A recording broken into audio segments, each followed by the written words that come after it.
Hi loves, good morning. Ayan, so i-share ko sa inyo yung portfolio ko nung July 5 to guys. So ngayon is July 16 ngayon, tama ba? July 16 ngayon, tas ito July 5 dinudugo yung aking mga portfolio. Ayan, ito yung mga meme coins ko, diba? Ayan, nag-negative 88 all in all. So sa investment ko, nag-negative $88, no? Malapit ng maubos, no? Pero tignan natin ngayon. Okay, so today is July 16. So, biglang nag-pump ang BTC. Bigla din syempre taas yung aking mga, yan, yung meme coins ko. So, yan, plus $8 ngayon, plus $5, $3, $4, $3. So, bumalik na siya sa ano, yung dating investment ko. So, kulang pa siya ng $6.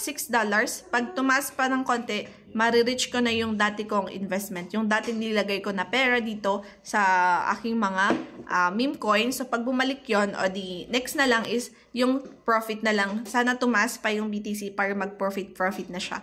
So, ganun siya ka-volatile dito sa cryptocurrency, no? So, ganun ka-unpredictable. So, pwedeng in a minute is pwedeng mawala lahat yung mga nilagay nyo sa portfolio ninyo, or pwede rin siyang tumaas. As long as kaya mong kontrolin yung mind mo, diba? Nag-negative $88 ako, malaki na yung $88. Kunwari, 4,000 plus pesos yon na nawala sa akin. Pero hinayaan ko lang siya. Ayan, ngayon, nag-pump lang ulit siya. Pabalik siya sa dating investment. So, grabe. Sana mag-positive pa or mag-tumaas pa ng konti si BTC.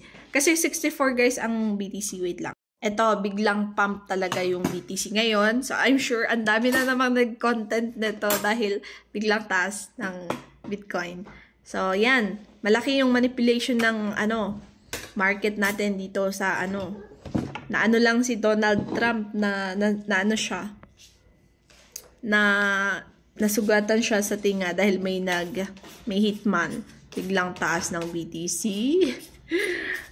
Grabe. But anyway, ayan, shinare ko lang yung portfolio ko sa